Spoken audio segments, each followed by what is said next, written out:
حط شخص في بالك وتعالى نشوف مع بعض الشخص ده شايفك ازاي على مستوى الشكل، على مستوى الجسد. هل عنده رغبة جسدية فيك ولا لأ؟ هل الشخص ده بيكن ليك الاحترام؟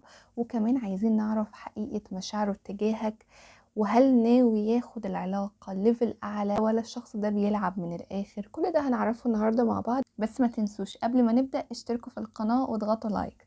معانا بقى مجموعتين، المجموعة الأولى اللون الأبيض أو الحجر الأبيض،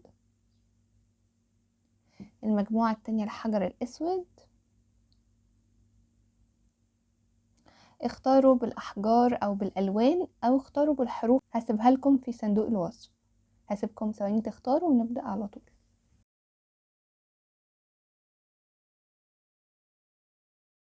تمام، نبدأ بالمجموعة الأولى اللي اختارت اللون الأبيض. هحطهولكوا هنا.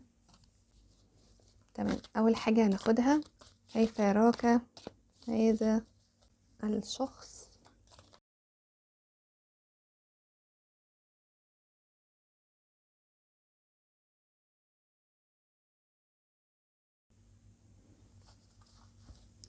الطاقة بتاعتك انت، يعني انت شكلك تعبان قوي على فكرة. القرايه دي صعبه قوي، انت شكلك في حاجه تعباك قوي، ممكن تكون خسرت حاجه عزيزه عليك قوي.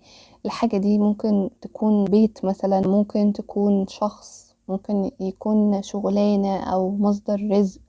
في حاجة مهمة قوي انت خسرتها، ممكن تكون خارج مثلا من علاقة، انفصلت فيها طلاق مثلا، حد طردك من حاجة، بتمر بفترة قاسية قوي. ربنا يا رب يفرج همكم، تطلعوا على خير من الطاقة دي بإذن الله يا رب. طيب لو الطاقة انطبقت عليك كمل قراية، لو ما انطبقتش عليك اسمع القراية التانية. خلونا بقى نفتح الكروت. الشخص ده مشاعره مخيفة قوي. اولا الشخص ده شايفك على مستوى الجسد حاجة جميلة قوي. الشخص ده شايفك نقي قوي قوي قوي قوي، نقي وبريء، اللي هو لسه الدنيا ما جاتش عليك، لسه الدنيا ما قدرتش عليك، ما قدرتش تبوظ نقائك ده، ما قدرتش تبوظ النور اللي فيك، الطاقة الحلوة اللي فيك. هو شايف ان انت مشرق قوي، مش بس جسديا كمان طاقيا. هو شايفك منور، شايفك حاجة جميلة، شايفك حاجة بريئة، شايفك بريء قوي على فكرة. واللي غيظني منه بقى، وليه بقولك الشخص ده مش مريحني، لان انا شايفاه مش عاجبه الحتة دي. يعني هي عاجباه قوي فيك، بس مش عاجبه ان هي تفضل فيك. عارفين اللي هو ايه، بيغل كده، او زي ما يكون من نوعية الناس اللي هو انا مش عايز حد ابيض، انا عايز الكل اسود. عارفين انتوا الفكرة دي، اللي هو انا عايز كل الناس تبقى وحشة. اللي هو عايز يسحبك للعالم ده، عايز يطفيك. ممكن الشخص ده يكون مظلم قوي، مظلم لدرجة ان هو لما بيشوف اي نور في حياته او اي شخص منور في حياته بيبقى عايز ان هو يعني ايه يتغذى على هذا النور، فيديله الضلمة بتاعته وياخد هو النور بتاعه. فهمتوا قصدي؟ الشخص ده معجب بيك قوي، شايفك بخيرك، شايفك لسه عارفين الزرعة اما تكون لسه خضرة، لما تكون لسه مندية كده ونضرة، هو شايفك كده، شايفك ناضر، شايفك عامل زي الزرع. حاسس كمان بعاطفة قوية تجاهك، مش بس مشاعر جنسية او مشاعر جسدية، لا، حاسس كمان بمشاعر عاطفية تجاهك. بس هو للأسف مش من النوع اللي بيعرف يقدر ده، يعني مش بيعرف يقابل النور بالنور، لان هو اصلا كله ضلمه، هيقابل النور ازاي يعني بالنور؟ فاهمين قصدي؟ فالشخص ده خدوا بالكم منه، لانه بنسبه كبيره الشخص ده من النوع اللي هو الصياد. وللاسف لما بيقابل فريسه حلوه زيك كده، قلبها طيب، قلبها ابيض، طاقتها منوره، بيستغلها استغلال وحش، بدل ما يحافظ عليها لا بيستغلها استغلال وحش. خلونا بقى نشوف هل الشخص ده بيحترمك ولا لا. هو طبعا بيحترمك قوي، بس زي ما بقولك متضايق. هو متضايق، هو متضايق من احترامك ده. يا اما هو، بصوا، هو حاجة من الاتنين، يا اما هو نفسيته وحشة وشخص اصلا نرجسي وشخصيته مش كويسة، يا اما هو من كتر ما هو انت عاجبه قوي عايز يسحبك لليلة دي بأي شكل. يعني عايز يبقى معاك في علاقة جسدية بأي شكل، عايزك تبقى، هو عايز اول الموضوع ده معاك على فكرة. ده عايزه وبيخطط له وبيجتهد وبيبذل قصارى جهده، سواء بقى يعني مش بعيد اصلا يكون بيعمل لك حاجات، لو هو ليه في الاعمال والحاجات دي يكون بيعملها لك، او على الاقل خالص بيعملك تخاطر عالي قوي او بيفكر فيك كتير جدا، سواء هو بيفهم في التخاطر او في الحاجات دي. بس الشخص ده على فكرة بقى شكله بيفهم، والله انا حاسه ان هو بيفهم في الحاجات دي فعلا، ممكن يكون عنده خبرة بجد في الموضوع ده، او هو بقى بيعمله بشكل تلقائي، يعني من كتر ما بيفكر فيك انت بيوصل لك الطاقة بتاعته دي. لو انت بتحس بمشاعر قوية قوي اتجاهه ومش بتبقى فاهم سببها، فهو على فكرة سواء هو بقى بيعملها بقصد او بدون قصد. طيب حقيقة مشاعره بقى، هو عايز يسيطر عليك، وعايز يعكر الصفاء اللي فيك ده، عايز يعكر الصفاء اللي جواك ده. هو ممكن يكون بيعمل ده، مش اللي هو ايه بيصحى الصبح يقول يلا هعكر صفاء فلانة ازاي، اكيد مش بيعمل كده، بس الفكرة ان هو ممكن يكون بيعملها بطريقة تانية، اللي هو مثلا ايه، هو انت مثلا هتقفي قدامي، او انت مثلا مش هترضي تبقي معايا، هو انت يعني عارفة واخدك تحدي كده مثلا، اللي هو لا انا هثبت نفسي بقى من خلالك ان انا واد فظيع قوي. يعني هي بتيجي بالصورة دي، اللي هو بيبقى حطك في دماغه او حطك في دماغه بشكل بقى ايه، اللي هو انا هوصله، يعني هوصله، وهو بيبقى من جواه اصلا يعني في اللاواعي بتاعه مش طايق يشوف حد احسن منه، او حد لسه منور، او حد لسه طيب، مع ان انت في طاقتك كان واضح انك مجروح قوي يعني ومتدمر، انت مش ناقص يعني. طيب بالنسبة بقى لي عايز ياخد العلاقة لفين، الشخص ده عايز بصوا اللفظ اللي انا هقوله ده، انا ده اكتر حاجة حسيتها. لو انت حاسس ان اللي انا بقوله ده مش منطبق على مواصفات الشخص اللي في بالك ده، فيبقى القراية دي مش بتاعتك. الشخص ده من الاخر عايز يدس السم في العسل، بيدسلك السم في العسل، يقدم لك وردة هو اصلا مجهز لك سيوف وخناجر. مش حاسة ان النوايا احسن حاجة، الشخص ده بيلعب على فكرة. معرفش ممكن الموضوع يقلب معاه بعد كده بحب ولا لأ، بس في كل الاحوال انا مش حاسة ان الشخص ده اصلا يعني كويس. فبس دي كل حاجة، ربنا يا رب معاكم، ما تنسوش تشتركوا في القناة وتضغطوا لايك. اشكركم جدا، مع السلامة. اهلا بيكم يا مجموعة رقم 2 اللي اختارت الحجر الاسود. خلونا نشوف مع بعض الشخص ده بيشوفك ازاي.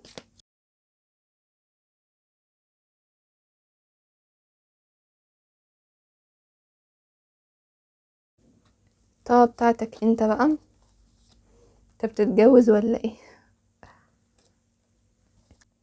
طيب هو ما شاء الله انت بتقضي وقت جميل قوي قوي قوي دلوقتي، ممكن تكون بتحضر لجوازك او لجواز حد من قرايبك مثلا، حد غالي عندك، ممكن تكون بالفعل متزوج وعندك أسرة أولاد وبيت. انت مبسوط في حياتك الفترة دي، وفي نجاحات وفي تفوق وبتعمل إنجازات حلوة، وأسرتك مبسوط فيها، يعني ما شاء الله أنا حاسة ان انت في قمة في قمة قوتك وقمة سعادتك، وعندك حاجات حلوة قوي على كل المستويات، امورك الحمد لله كويسة. ممكن كمان تكون بتحاول تاكل اكل صحي الفترة دي، ممكن تكون بتحاول تعمل رياضة، ممكن تكون بتهتم بشكلك وبجمالك، ممكن كمان تكون بتنجح في حياتك وعامل مشروع حلو قوي بدأ يظهر مثلا، في تفوق، في انجاز، في نجاح، في سعادة. انت ما شاء الله طاقتك جميلة، يعني انت فرحتني، طاقتك فرحتني. طب يا رب بقى القراية تبقى حلوة هي كمان.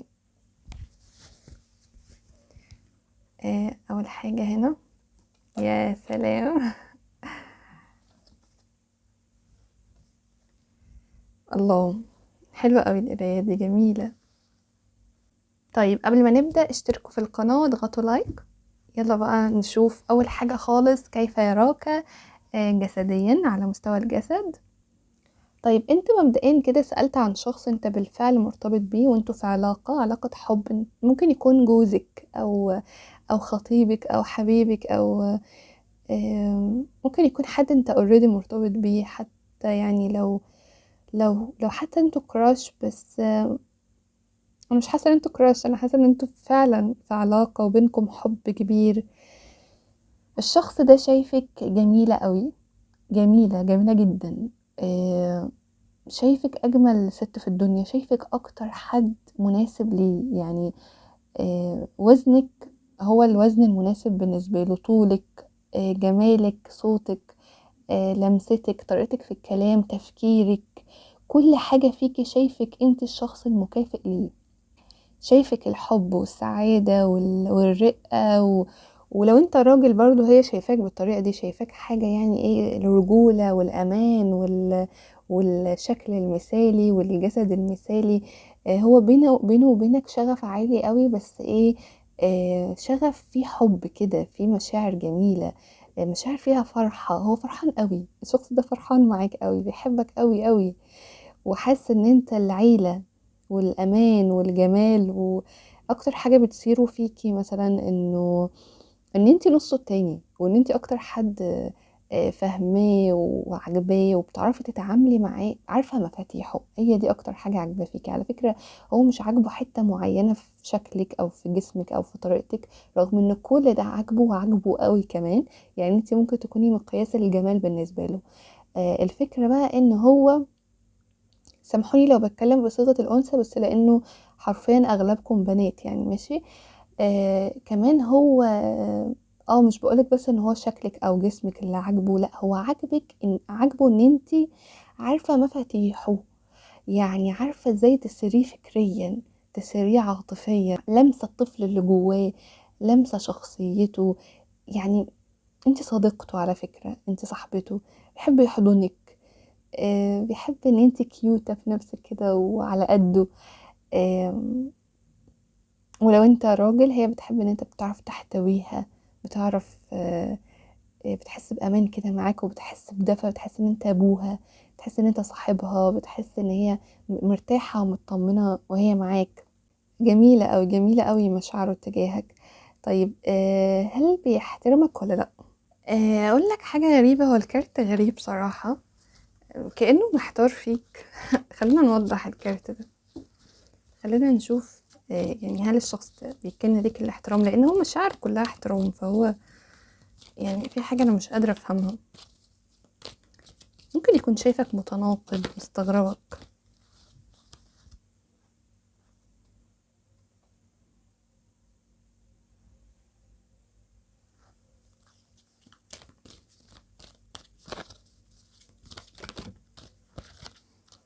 هو في حاجة غريبة في الموضوع ده عنده.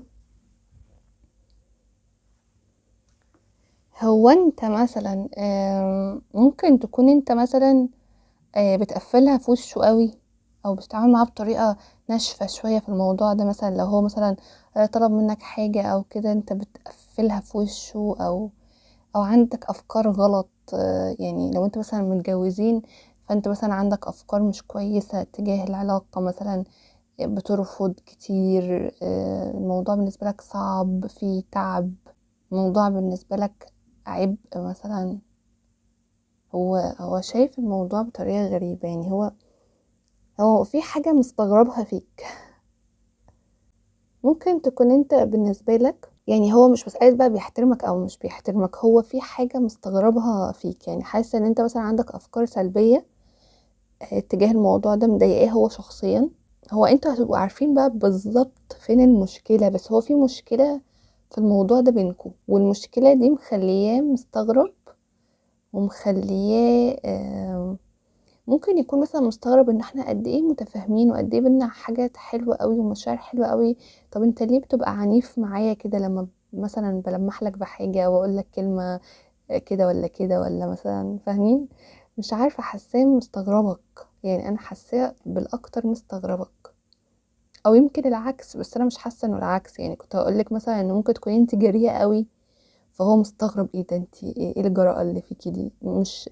بس انا مش حاسة ان الموضوع كده، انا حاسة ان الموضوع ان انت حازمة قوي او ناشفة قوي في الموضوع ده معاه، او بتوقفيه عند حده جامد، او بترفضي ان انتوا تكونوا مع بعض.